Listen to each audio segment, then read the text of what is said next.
என் பேர் வாணிங்க. வந்தவாசிலேருந்து வரோம். டிவியில் 3 மாதமாக டாக்டர் அம்மா பேசுகிறத எப்போயாச்சும் டைம் பார்ப்போம். அவங்க நல்லா பார்ப்பாங்கன்னு சொல்லிட்டு இப்போ ரொம்ப வைத்தியம் பண்ணிடுச்சு. ஆனால் ரொம்ப மாத்திரைலாம் சாப்பிட்டா ஒத்துக்காது எனக்கு உடம்புக்கு. அதனால சரி இந்த டாக்டர் அம்மாட்ட வந்துட்டு என்ன இவங்களாண்ட இருந்தால் எனக்கு உடம்பு என்ன பண்ணுன்னு தெரியலன்னு சொல்லிட்டேன். அவங்க மருந்து மாத்திரை கொடுத்துருக்குறாங்க. 1 மாதம் இந்த சாப்பிட்னு வரேன்.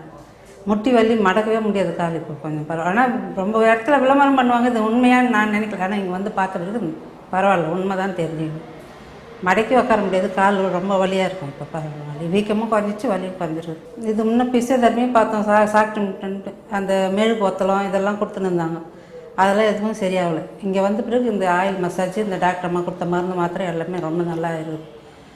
எந்த இதுவும் எந்த மருத்துவருக்கு போயிட்டு வந்தோம், எங்கள் ஊர்லேயும் பார்த்தா எதுவுமே செட் ஆகலைங்க. இங்கே வந்த பிறகு பரவாயில்ல. நான் எனக்கு இந்த 1 மாதத்துலேயே நிறைய நல்லா இது பண்ணி. ஆனால் நான் யாருன்னா சொன்னால் கூட நம்ப மாட்டேன். இது மாதிரிலாம் வந்து அது எப்படி 1 மாதத்தில் நல்லா ஆகிடும் அப்படின்ட்டு. நான் ரொம்ப இப்போ இங்கே வந்ததில் ரொம்ப சந்தோஷமாக. டாக்டர் அம்மாவுக்கும் தேங்க்ஸ் பண்ணோம். இந்த ஆயில் மசாஜ் பண்ணுறவங்க இந்த ஹாஸ்பிட்டல் இங்கே வந்து நான் இங்கே இவ்வளோ தூரம் வரும் போகணுன்னே தெரியாது. எது என் பொண்ணு இது பண்ணதுனால இங்கே வந்த பிறகு 1 மாதத்துலேயே நல்லா ஆகிடுச்சுங்க. ரொம்ப டாக்டர் அம்மாவுக்கும் இந்த ஹாஸ்பிட்டலுக்கு ரொம்ப நன்றி. ஆச்சி ஹாஸ்பிட்டல் வந்த பிறகு தான் எனக்கு நல்லா